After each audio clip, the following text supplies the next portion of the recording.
Hello दोस्तों, स्वागत है आपके अपने चैनल ऑल अबाउट फास्टैग में। कर्मचारी भविष्य निधि संगठन employees provident fund organisation subscribers को सुप्रीम कोर्ट में जल्द राहत मिल सकती है। दरअसल सुप्रीम कोर्ट के फैसले से कर्मचारी भविष्य निधि ईपीएफ में योगदान करने वाले लाखों कर्मचारियों की कर्मचारी पेंशन योजना एम्प्लॉय पेंशन स्कीम की पेंशन एक झटके में 300% तक बढ़ सकती है। ईपीएफओ ने कर्मचारियों की एप्स पेंशन के लिए अधिकतम वेतन 15,000 रुपये मूल वेतन तय किया है। अब सुप्रीम कोर्ट कर्मचारी भविष्य निधि संगठन एम्प्लॉयज प्रोविडेंट फंड ऑर्गेनाइजेशन इस सैलरी लिमिट को खत्म कर सकता है। यह मामला विचाराधीन है और इस पर लगातार सुनवाई चल रही है। कर्मचारियों की कर्मचारी पेंशन योजना एम्प्लॉय पेंशन स्कीम में पेंशन की गणना भी अंतिम वेतन यानी उच्च वेतन ब्रैकेट पर की जा सकती है। ईपीएफओ के इस फैसले से कर्मचारियों को कई गुना ज़्यादा एप्स पेंशन मिलेगी। बता दें कि पेंशन पाने के लिए ईपीएफ में 10 साल तक योगदान करना जरूरी है।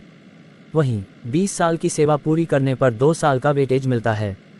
कर्मचारी भविष्य निधि संगठन एम्प्लॉयज प्रोविडेंट फंड ऑर्गेनाइजेशन की मौजूदा व्यवस्था के मुताबिक अगर कोई कर्मचारी 1 जून 2015 से नौकरी कर रहा है और 14 साल की सेवा पूरी करने के बाद पेंशन लेना चाहता है तो उसकी कर्मचारी पेंशन योजना एम्प्लॉय पेंशन स्कीम में पेंशन की गणना 15,000 रुपये ही की जाएगी, भले ही वह किसी एप्स कर्मचारी के साथ काम कर रहा हो।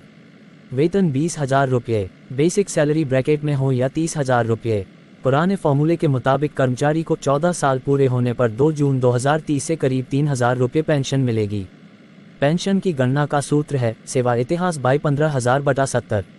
लेकिन अगर सुप्रीम कोर्ट कर्मचारियों के पक्ष में फैसला करता है तो उसी कर्मचारी की पेंशन बढ़ जाएगी। मान लीजिए कर्मचारी भविष्य निधि संगठन employees provident fund organisation subscriber की नौकरी 33 साल है। उनकी आखिरी बेसिक सैलरी 50,000 रुपये है। कर्मचारी पेंशन योजना एम्प्लॉय पेंशन स्कीम की मौजूदा व्यवस्था के तहत पेंशन की गणना अधिकतम 15,000 रुपये वेतन पर ही की जाती थी।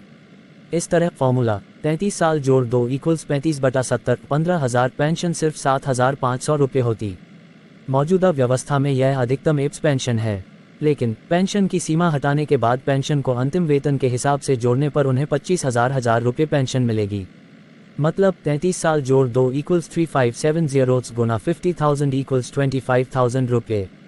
बता दें कि कर्मचारी भविष्य निधि संगठन एम्प्लॉयज प्रोविडेंट फंड ऑर्गेनाइजेशन के नियमों के मुताबिक अगर कोई कर्मचारी लगातार 20 साल या इससे ज़्यादा समय तक कर्मचारी पेंशन योजना एम्प्लॉय पेंशन स्कीम में योगदान करता है तो उसकी सेवा में 2 साल और जुड़ जाते हैं। इस तरह 33 साल की सेवा पूरी हुई, लेकिन 35 साल के लिए एप्स पेंशन की गणना की गई। ऐसे में उस कर्मचारी की सैलरी में 333% का इजाफा हो सकता है। क्योंकि वेतन भले ही 15,000 से ज़्यादा हो, लेकिन एप्स पेंशन की गणना अधिकतम 15,000 रुपये वेतन पर तय की गई है। हालांकि केंद्र सरकार द्वारा 1 सितंबर 2014 को किए गए संशोधन से पहले यह राशि 6,500 रुपये थी।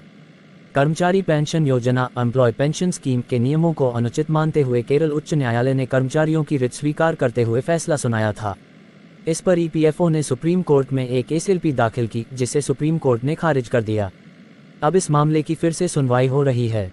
कर्मचारी भविष्य निधि संगठन एम्प्लॉयज प्रोविडेंट फंड ऑर्गेनाइजेशन कर्मचारियों को जल्द खुशखबरी मिल सकती है। फास्टैग से जुड़ी किसी भी समस्या के लिए ऑल अबाउट फास्टैग से संपर्क करें। धन्यवाद।